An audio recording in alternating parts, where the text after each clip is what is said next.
Alrighty, chat. Let's go ahead and take a look at some patch notes. So, I think there were some expectations coming into this patch. Mainly that Fae would get nerfed, Thralls would get nerfed, maybe the Infinite, maybe some Demacia. Bard, Demacia, and Pantheon are both pretty solid.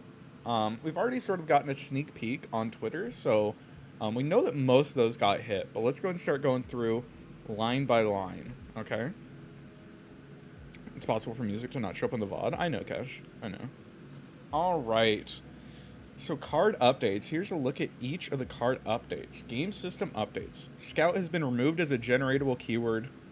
Praise the fucking Lord. Oh my god. I've been complaining about Pantheon, like high rolling Scout, since like December. So I love this change. This change is great. It's something I've been complaining about for a long time.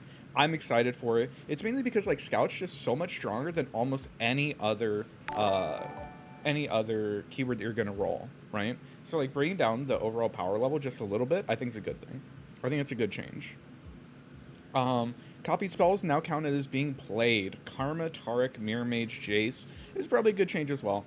Karma after the play cast changes had a lot of like really weird interactions. Taric the same, where things just weren't really counting in a way that you would expect them to, or that was very intuitive. So I think that these changes are probably good. We'll have to see how much they actually impact the champions, but overall, good changes. Good changes. Sucks for Arsenal though. I hear you, but fuck the Arsenal. Homie hitting Scouch is broken. Okay. On to champions. Ashe. Level up condition now counts power reduction on units that already have 0 power. This is great, because what was happening before is after the last change, where instead of frostbiting enemies, it was just reducing their power to 0. If something was already at 0 and then Ashe attacks and ends up getting like a frostbite, she wouldn't get level progress. So this is just sort of like bug fixing, basically, right? I think it's a great change. Bard now counts units that buff their own stats. This is a part of another one. There's going to be another bug fix later on, which is basically just sort of changing the way that Bard was working, because Bard wasn't counting like anything that buffed itself, like Vi, or Augment, or like Regen. As far as I know, like none of those were counting. So they're sort of like normalizing it, like basically if your thing's getting stats, like Bard's going to count it, which is probably a good thing overall. Now, realistically, the issue is that Bard's already like really strong. Bard's really strong and kind of an issue. So like even though this isn't really a buff, this is just like a bug fix. It reads as a buff, and it's effectively going to be a buff. So I wouldn't be surprised if quite a few people are upset with this change.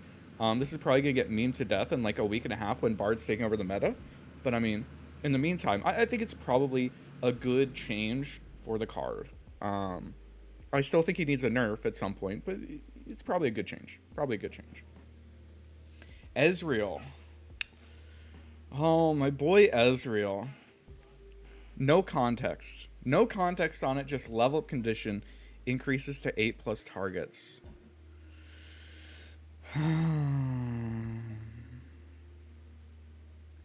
I'm hurt, chat. I'm hurt. So this is off the back of the playcast changes that made it so you couldn't interact with Ezreal's level up anymore, right? It used to be, like 3 patches back, that if you point your spells at a unit and then that unit gets glimpsed or something, then you wouldn't get any level up progress for Ezreal, right? I think that this is sort of like an option to counteract that, because the last patch, since he was getting level up progress on the stack, it just didn't matter. Was it 6 or 7 before? It was 6 before. So the real issue here is 8 is a lot. 8 is a lot. There's a lot of decks that already have trouble flipping Ezreal. Like Tribeam? When's Tribeam flipping Ezreal? Like turn 9? Turn 10? That's rough. That's really rough. Yeah, Tribeam. Ezreal Victor? I mean, he's never coming down flipped on like 6 anymore. It really is like turn 8, turn 9. Annie Ezreal, probably not flipping until like turn 9. I think this is okay for Annie Ezreal. Maybe Hash? I don't know. I think it's rough. I think it's a really big nerf. I think it's a really big nerf. And frankly, especially considering Ezreal's win rate wasn't anything through the roof. There weren't any Ezreal decks that were even like, putting up numbers. I'm not a fan of this change. I would have liked to see it go to like 7. I think 7 would have been like a fair compromise. But I just, 8's a lot, dude. 8 is so many. You'll miss the 20 burst speed Nexus damage. So I mean, that's still around, right? But yeah. It's just the way Ezreal's intended to be with the play cast changes. I hear you, Hash, because, like, okay, so you're saying that the changes to the play cast buffed him significantly because you couldn't interact with his level up condition, right? Which is absolutely true. Like, I'll never disagree with that. But he wasn't OP, right? Like, he wasn't crushing the meta in any decks. None of his decks were, like, even that great. Like, Annie Ezreal's, like, playable, and, like, Ezreal Shellfolk's, like, playable, and, like, Ezreal Caitlyn's, like, playable. But if he's not breaking the meta, it just hurts because this is such a huge nerf, you know? This is a huge nerf. We'll have to see. We'll have to see if he ends up surviving it in any of his decks, but this is impactful. This is really impactful on a champion that I don't know if he deserved it, you know? But yeah. Playing Annie Ez, who's always flipped when Trident is so slow to flip Ezreal. Yeah. Yeah. Anyway, Hecarim. So I've been saying forever, for months and months and months and months and months, I've been saying that the issue with Hecarim is that when he dies in combat, you lose the buff on everything else that's on your field, right? Because he's always going to be to the left of everything that he summons. So if he dies in combat, they lose their buffs. It's really miserable. So what I wanted was for his stuff to just grant. That way, when he dies, it doesn't go away. They decided to grant everywhere, which is, probably a little bit more of a buff than I was saying, which is probably a good thing. I'm excited for Hecarim. I started late enough in this game that I have literally never seen Hecarim playable. Literally never. So I'm excited to see Hecarim. I think Hecarim's cool. I think Shark Chariot's cool. I want an excuse to buy the Hecarim skin. If you haven't seen it, the Hecarim skin is so fucking good. The Hecarim skin is so fucking good. And when he summons out the ephemerals, it has this animation that goes across the board. I want to use this skin so badly. There's nothing I want more than for there to be like a tier 2 Hecarim deck. So I can actually play this deck. Because I want to play this card. But yeah, I'm excited for it. I think it's a great change. I love it. It's great. Irelia. So Irelia got a tune, which Irelia's become much less satisfying. I'm going to strike a cleaner balance between her power level and her gameplay satisfaction. A boosted animal, thanks for the follow. I've watched a lot of Baya playing Irelia Azir all day today. Irelia Azir already wasn't that bad. Like, last patch, Irelia Azir was, like, a pretty solid deck. And, like, depending on the meta, like, definitely was sort of poised to be, like, a solid tournament selection. This change just helps out their curve so much. It lets them run stuff like the recall spells are basically cheaper now. If you use Retreat Return, then it's 2 mana save your Irelia and then Burst Speeder back out. If you use Hourglass, it's basically a 1 mana deny. It's really nice. It lets them Blade Dance earlier. The whole idea is basically just like your first Blade Dance is like cheaper, but you can also use the mana for literally anything else. It's a really nice change. It's a great change if you're an Azir Irelia player. I think it's gonna feel great. I worry it might be a little bit strong, but I think it's a great change. Let's go ahead and keep going. Kalista, from a 4-3 to a 3-4. Swapping stats here gives Kalista some more innate tankiness and will increase her ability to engage in combat and level up. And yeah, 3-mana 3-4s are hard to kill, for sure. I don't know if there's like a mid-range SI deck that exists that wants to play Kalista. I don't know if there is one. But I mean, yeah, she'll probably level up more. I don't know if this change matters, like, at all, to be honest. I don't think it matters at all. Bam. Kind of nerfed. I don't think it's a nerf. But I don't know if it's a buff. I just don't know if it matters. Alright, Shen. Shen is now having barrier on play, and his level up condition is going from I've seen 4 barriers to I've seen 5, and he counts his own, so this basically has not changed. He's just getting barrier. Which, yeah, cool. Yeah, I mean, barrier Shen. I mean, anytime that you add barrier to a unit, it makes it such like a huge development punisher. So like defensive Shen as a development punisher is like really nice. And then he's giving a barrier on offense, or he attacks with the barrier and he's like being protected for a turn. Especially with like the change to disintegrate, this is actually like a pretty big change. I think that this could matter. I don't know if like Shen Demacia is gonna be that good though, because Demacia is seeing like a lot of nerfs this patch, a lot of nerfs this patch. So I really wonder if this is going to be enough. Um, we'll see, but I'm a lot more excited to try Shen out. Like I think this is a really impactful buff. I think it's really impactful. Yeah. Let's go and keep looking. Aftershock from 4 cost to 3. Okay. Deal 3 to anything or destroy a landmark. From that to deal 3 to any unit. I thought this was a typo. This can hit champions too. It's not just followers. To any unit or destroy landmarks. So it's now 3 mana, but it can't go face. Which is probably a buff. Maybe you could try to run this in Tribeam. Slow speed matters a lot, but this is like a get excited without a discard, or a Sump Fumes that's always activated, but again, slow speed. This is probably a good change. It's probably a good change. It makes stuff like P&Z Tellstones a lot more playable. I think it's fine. I think it's totally fine. I think that Mo's a little bit upset about it, because his burn deck used to run this and now it can't run this. Poor burn players. But in general, I think this is probably a solid change. I think it's probably solid. Avatar of the Tides from a 4-5 to a 4-6, adding a bit of health to make the mana engine a little more stable.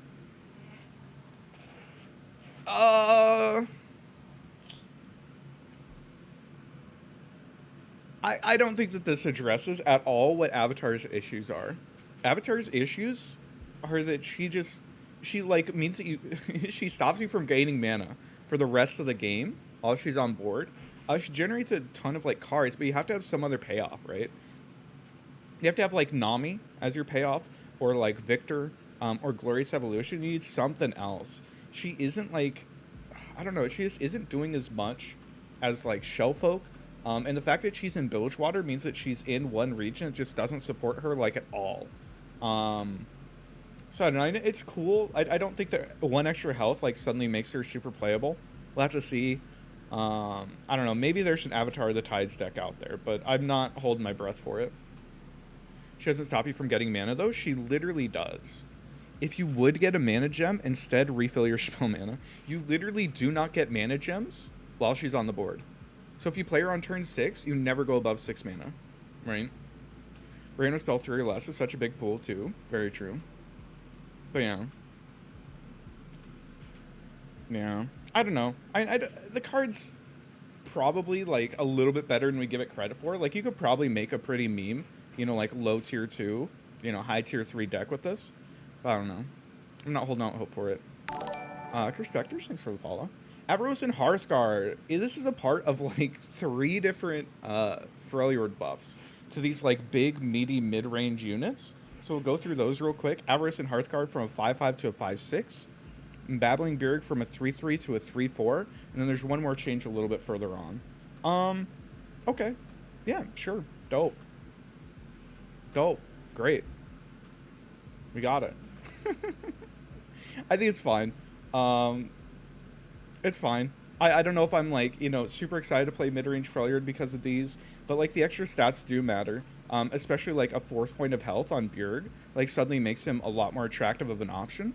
I think it's fine. I think it's fine. I don't think it's like breaking anything, but it's solid. Blighted Caretaker being reverted from a 1-1 to a 2-1 is probably a good thing, because like SI aggro hasn't been a thing for a long time.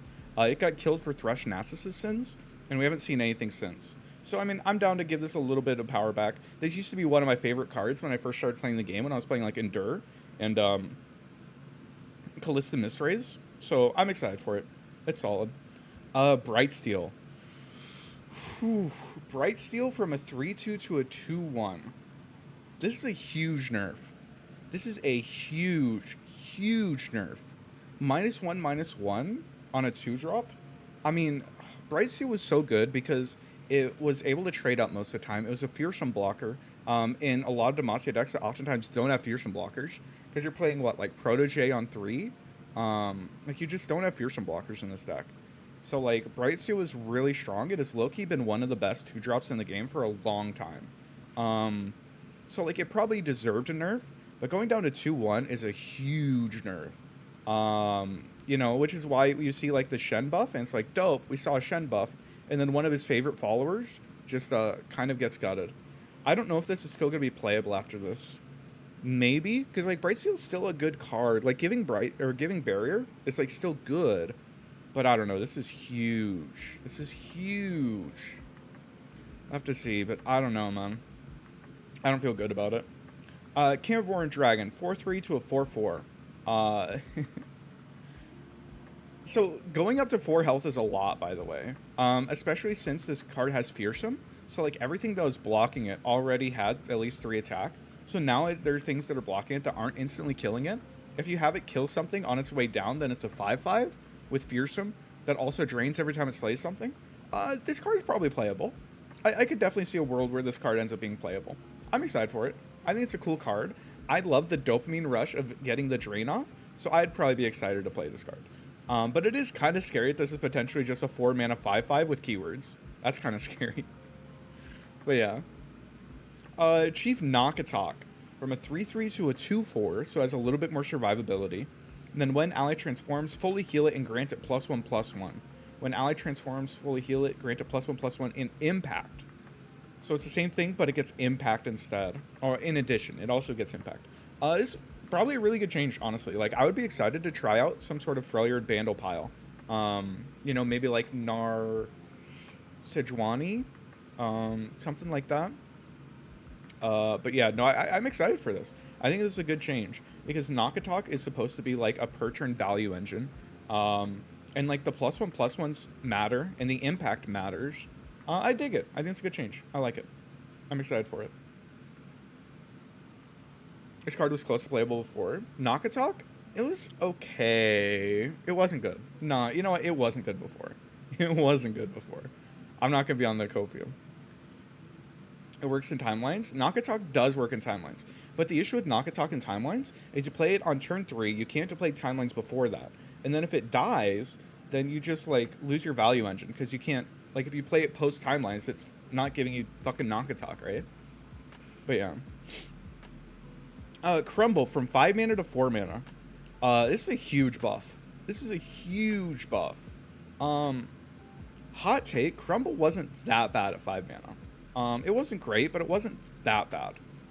There's a lot of decks that have a lot of trouble interacting with a card like Crumble. So the fact that this is going to 4 mana is really scary, especially with the prevalence of like SI Tellstones and stuff like TF Nami. Yeah, I don't know. This is a really scary change. Really scary. We'll have to see where it ends up. I don't know if it's going to end up being like main decked everywhere. Probably not. You know, maybe see it as a 1 or 2 of in some decks. But like especially Nami TF is going to love this change. This is scary. This is scary. You know. Disintegrate. I'm sure that everybody on Reddit, everybody on Twitter will just be praising this change. Everyone's excited about this. Damage mitigation now prevents units dying from Disintegrate's effect. So barrier, tough. We had a good time, chat. We had a good time while it lasted. I love Disintegrate. I love Disintegrate decks. I was enjoying abusing them.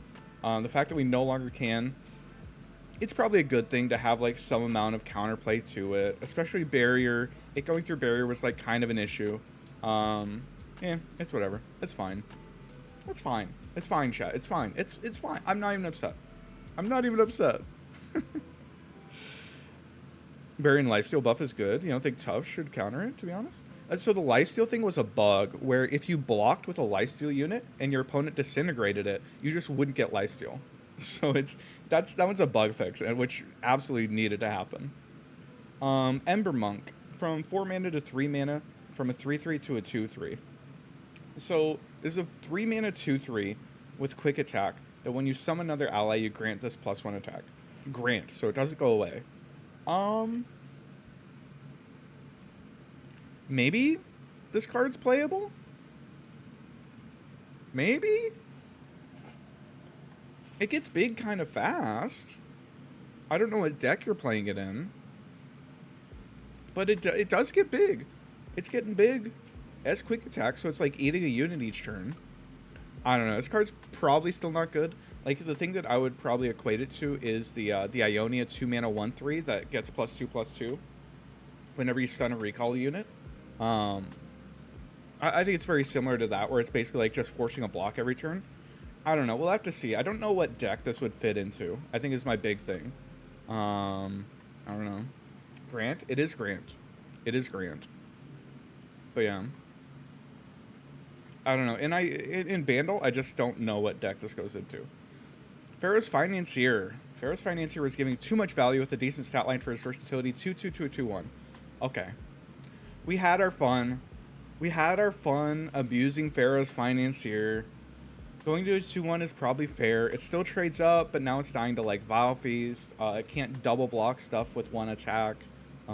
It dies to like AoE. This is probably a good change.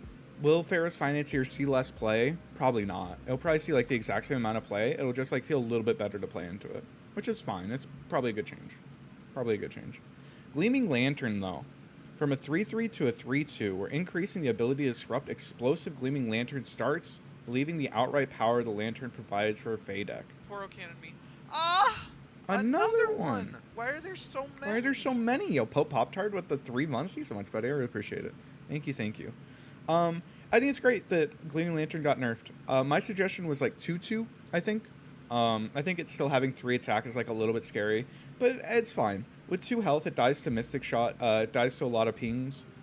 3 health, going from 2 to 3 health is such a huge jump, because there's a lot more things in this game that deal 2 damage instead of 3. This also means that it can't chump block things. You know, if I attack with a 1-drop, Lantern will die to that. It can't just like block it for free. It's a great change. I don't know if this is going to kill like the Aphelios deck. Probably not. If you were running this in Fizz Riven, then I mean, why were you running this in Fizz Riven? So yeah, this is probably a good change. I don't think it's going to like make a huge difference, but it's a good change. It's a good change. Hothead from a 4/2 to a 3/3.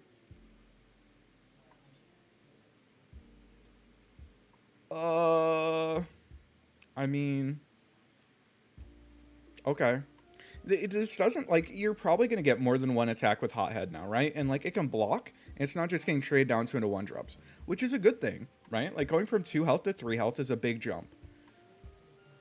But that's not the issue with this card, right? The issue with this card is that you have to draw the unit.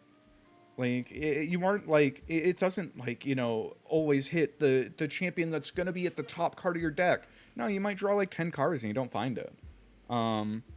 I don't know, maybe it's worth trying in a few decks. Maybe. But yeah, I don't know. I'm not super confident about it. We'll have to see. We'll have to see. You still have to draw it, you know? Didn't even know that was a card. It was very bad. It was very bad. It should also hit a random champion in hand. I don't know about that. I don't know about that. But yeah. Inspiring Marshal. Going from a 4/5 to a 5/6. Okay. Yeah, sure. It's still 6 mana, so it's a little bit slow for like Azir Irelia, right? Azir Irelia doesn't want to run this. Maybe Lucian Azir runs this. Maybe. I don't think this changes that much. It's just like giving actual stats for its cost, right? Which is probably a good thing. Yeah, it's a good change. I don't think it's going to like change a ton, but it's a good change. Justice Rider from a 3/4 to a 3/5. 3/5 is big. 3/5 is big. It's a good change. Because, like, Justice Rider was seeing literally 0 play. I think it's probably seeing less play than it should have. I don't think this card's, like, as bad as it looks. And now as a 3/5, it's kind of like a premier stat line, right? It's always trading up into things. I dig it. It's good. It's good. Kahiri the Returned. 6 mana, 4/4 to a 5 mana 3/3. Which is probably a good thing. You could play, like, more than one in a turn. If you get it off of Shellfolk, then it has, you know, like, 4 mana. Yeah.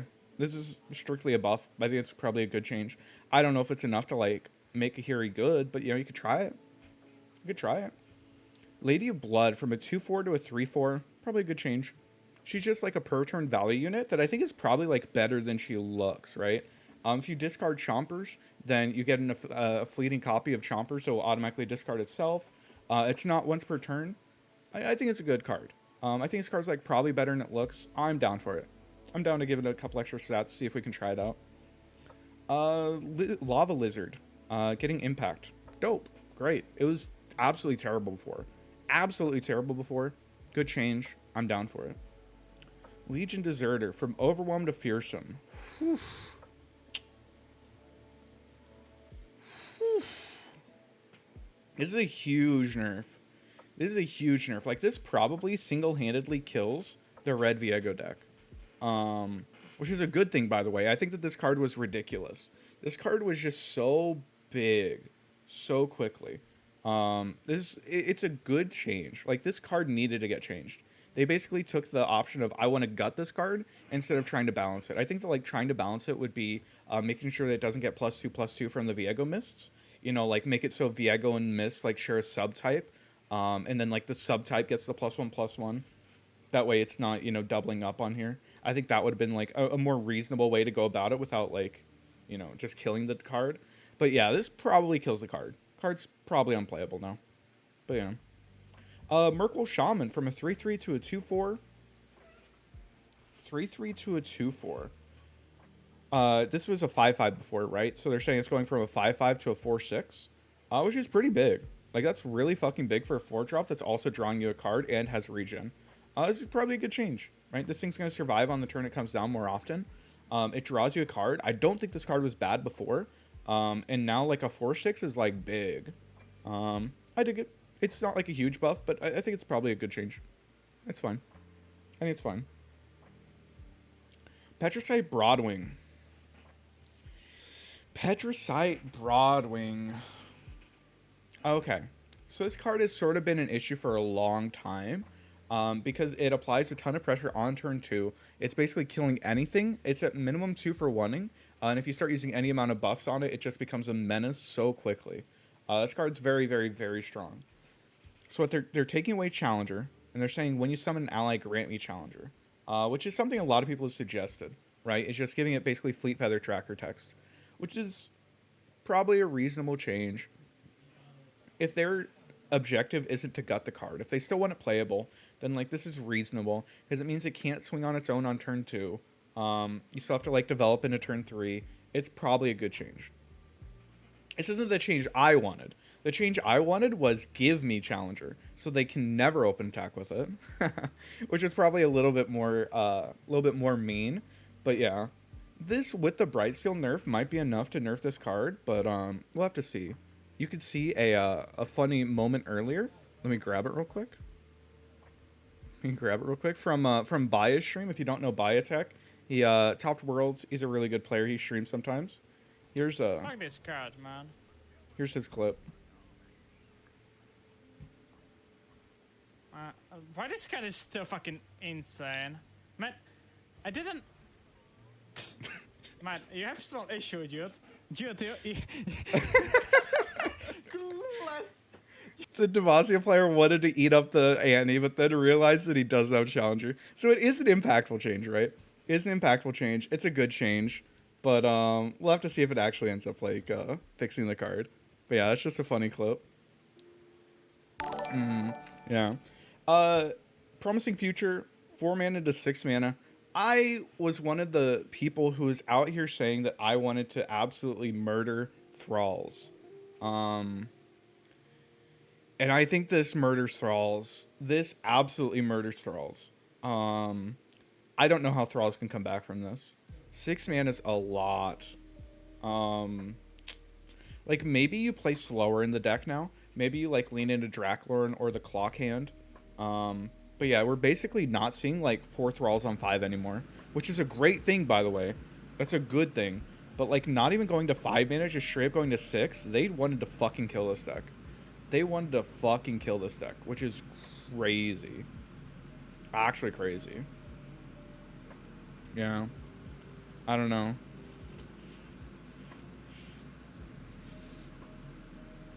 God, it's such a huge nerf.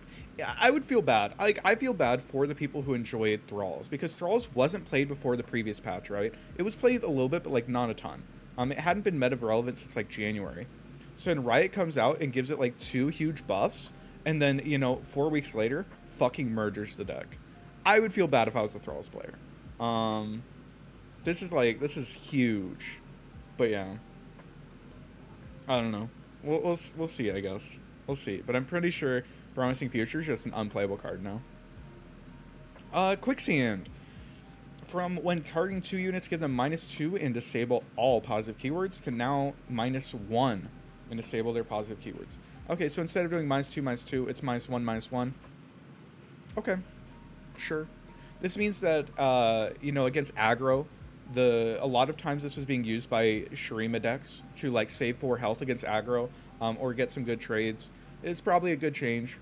I don't know if this is going to be, like, hugely impactful. If you're running Quicksand before, you're still going to run Quicksand. This card's still really strong. But yeah, it's probably a good change. It's probably a good change. Resplendent Stellacorn from a 4/5 to a 5/6. The fuck does this card do? Play, heal an ally and your Nexus 3. Yeah, I don't know. I mean, 5 mana 5/6 is big, but I can't think of a reason to play this card. I can't think of a reason to play this card. I would literally play Ravoon. I would play Ravoon out of Archetype. Just, like, slap him into a random Targon deck before I would play this. Because it at least generates a card for me, right? Like, I can't think of a reason to play this card. Rocket TK? You wouldn't play this in Rocket TK, because if you play this in Rocket TK, then you're tapping out on, like, turn 5 or turn 6. And you don't want to tap out after, like, turn 4 on Rocket TK. That's, like, the antithesis of what you want to do on Rocket TK. Yeah, I don't know about that one. Riptide Rex. This is a big-ass buff, by the way. From a 6/4 to a 7/5, so +1/+1. And from 6 Cannon Barrages to 7 Cannon Barrages. It is a huge fucking buff. I don't think Riptide Rex was a bad card before. I was playing it in Rainbloom Rex, and I think that, like, the Bilgewater Nox Rainbloom Rex decks were, like, pretty solid. It's a huge buff. Like, 7's a lot. The extra stat line's nice. It means it's not dying to random shit like Flock. Yeah, I think it's a good change. I think it's probably a good change. We'll have to see if it ends up being too oppressive. But yeah, it's probably a good change. I dig it. Also, funny thing, now that it's 7, if you play this card with Jhin, you automatically fill up the entire stack, and your opponent can't respond with Deny or Red Negation or anything like that. So I'd say, yeah, it's a funny interaction. It's a funny interaction. Sands of Time, Instant Sentry is now fleeting. Good. Great. Fucking great. So this is the only nerf, other than, like, Quicksand, technically, to the Infinite deck, which the Infinite deck has been a hot button issue for a while. I think this is a pretty significant nerf to the Infinite deck. I don't know if it's enough to kill it, but what would happen is you would play Instant Sentry, like, early in the game, maybe, like, turn 4, and then you would play another one a little bit later, or you would just, like, hold on to the Instant Sentry so you could pop the landmark when you wanted to, which meant that you were basically always popping landmark from, like, 6, which means that, like, any amount of interaction or, like, landmark removal was basically ineffective against this deck. So now, if you want to use Sands of Time, you have to use it when you're planning on using the Instant Sentry, right? Which can push you to, like, trying to pop off at the wrong time and missing timing a lot. I think this is a good change. I think it's definitely a good change, a necessary change. I don't know if it's enough to kill the Infinite, but I think it's a great change. I think it is impactful. But yeah. Squeaker, 2 mana, 1/1. Another one. Why are there so many? Why are there so many, Raul? With the 3 months, thanks so much, buddy. I really appreciate it. Thank you. Squeaker, from a 1/1 to a 1/2. This is weird. This is a great change, actually. This is actually a great change, chat. Because this thing has Augment, and you're generating cards because you're in Bandle, so it's going to be like a 3/2 pretty often. Yeah, I think it's a great change. No longer being an X1, like, yeah, great. I dig it. I don't know if it's enough to, like, make Squeaker playable, but I'm a lot more excited to play Squeaker, right? Like, I'm now looking at this as, like, an option. Yeah, I think it's great. The Arsenal, from an 8/6 to a 9/7. Okay, yeah. It lost Scout. That's fine.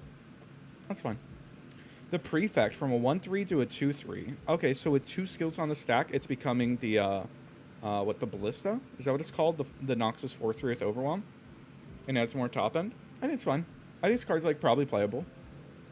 I think it's probably playable as a 2/3, right? Because, like, in Annie Jhin, like, this is getting big pretty fast. I've seen Annie Jins attack me with like 5 things on the stack on turn 3, right? It's like I could see this card being playable. I could definitely see this card being playable. But, you know. Trifarian Assessor from cost 5 to cost 4. The buff that I suggested was going up to 5 attack. That way it's always drawing 1 more card. But, I mean, going down to 4 costs, I guess that's fine. I don't know how impactful this is. Assessor's, like, been a good card for a long time. So, like, I don't know, any sort of cost decrease on it, like, is probably pretty big. But I don't know. We'll see. We'll see. This comes with a lot of, like, other Freljord changes, right? So, like, maybe Freljord Nox is, like, coming back in a strong way. We'll have to see. But, yeah. Vanguard First Blade. From a 2/2 to a 3/3. This is surprisingly big, by the way, chat. This is surprisingly big. This is a 4-mana 3/3 that's actually just a 4-mana 5/5. 4-mana 5/5s are big. Really big. Yeah, I mean, this is scary. This is really, really scary. Yeah. I don't know. This card actually doesn't look bad now. I don't think it looks bad at all. It's a fucking 5/5. It's a 4-mana 5/5. Yeah, the description. What's a patch without a random elite buff? Yeah. I don't know. It's kind of scary. God, if it hits a chime... Chat, if this gets a chime and comes down as a fucking 4-mana 6/6... Dear God. Dear God. Windfare Hatchling, going from a 4/2 to a 4/3. Yordle Contraption, going from 5 mana to 4 mana. Zenith Blade, going from Grant Overwhelm to Give Overwhelm. Okay, this is a great change. I'm excited for a Zenith Blade change, because Zenith Blade has been an issue with Pantheon for a long time.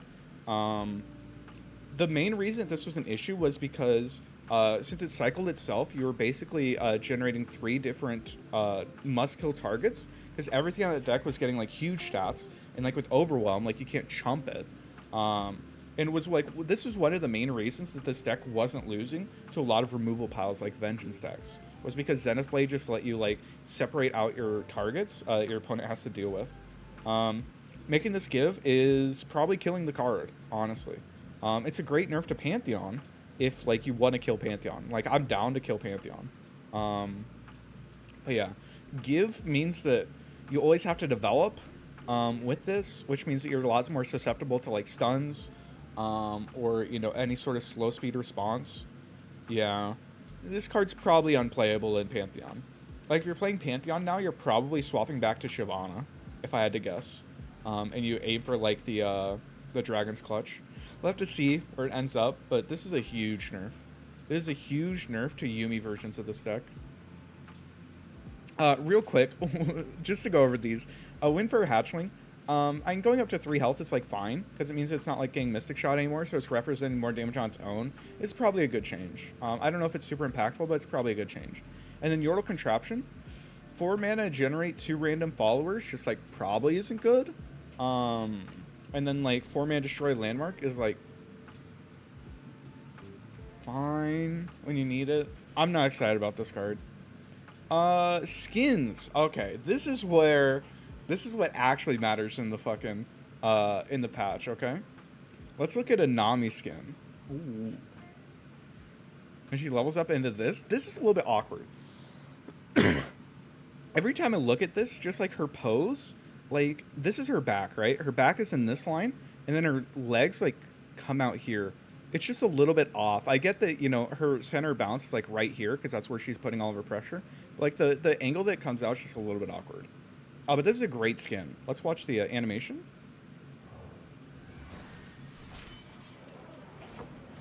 Okay. Oh my god. That's actually really cool.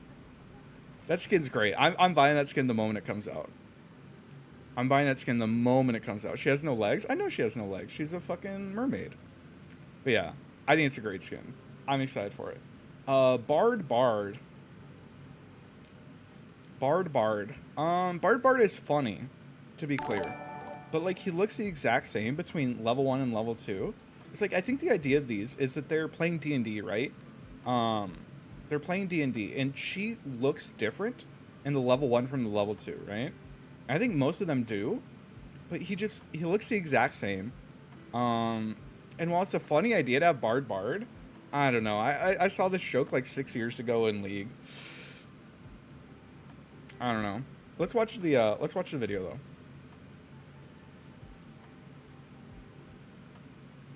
Okay.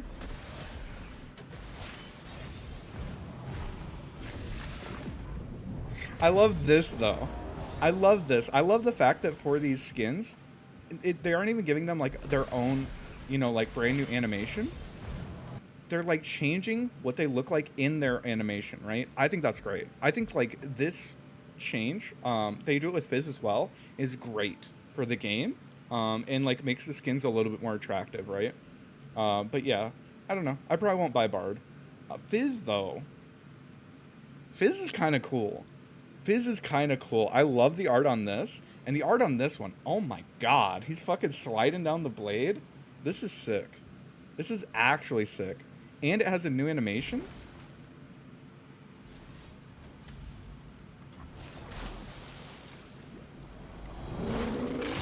Brand new shark. I mean, I dig it. I'm getting this skin. This skin's fucking great. This skin's actually great. I love it. I love it. Okay, Lee Sin. Lee Sin do be kicking though. And then he be kicking even more. He's just kicking Darius's ass here. Oh, that's pretty cool. That is pretty cool. I think Lee players will be excited about that, if there are any Lee players left in the world. Zillion's taking a nap, which, I mean, makes sense. He's an older guy. And then he's a druid here. This art's really fucking cool. Like, really cool. The issue with Zillion is that you never level him up, right? Like, I don't even think level 2 Zillion exists. And, like, the level 1 art's, like, whatever. I think this art's amazing. If you leveled him up more often, I might pick it up. But, yeah. And then Darius, big boy here. And then,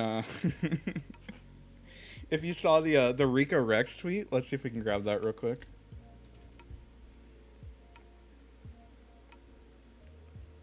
Where's that? Here it is.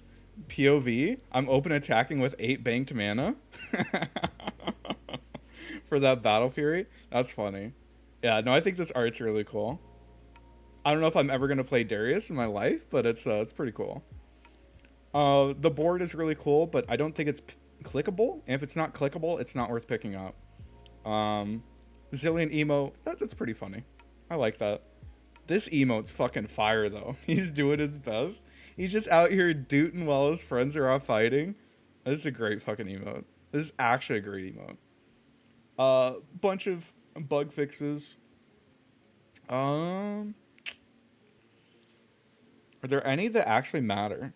Tiber's Pyroclastic Arrival will now deal damage as intended. That's good. So if its target like is recalled or disappears, he'll still deal damage. That's good. The Bard bug fix. Free attack will now function correctly. So it used to be, this is the last patch, if you caused a free attack with a spell, that you would get an action back when you didn't used to. So they're changing that. And yeah. Dope. Alright. Overall, I'm pretty happy with the patch. I think that it's a little bit scary, some of the things that got buffed or didn't get touched. Like, TF Nami's going to be really scary. I have a feeling that Bard Demacia is, like, still going to be solid. Azir Irelia getting buffed is a little bit scary as well. But there's definitely a lot of stuff that I'm excited about. Let me know what you guys are excited about. What are your favorite changes? Because honestly, I'm pretty excited for the patch. Anyway, like, subscribe, all that shit. I appreciate you guys hanging out. Okay, chat. The skip button? Oh, true. Wait. The skip button.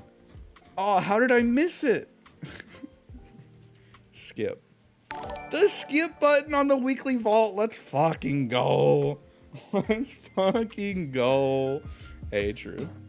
Yeah, no, that's the important one. That's the important one.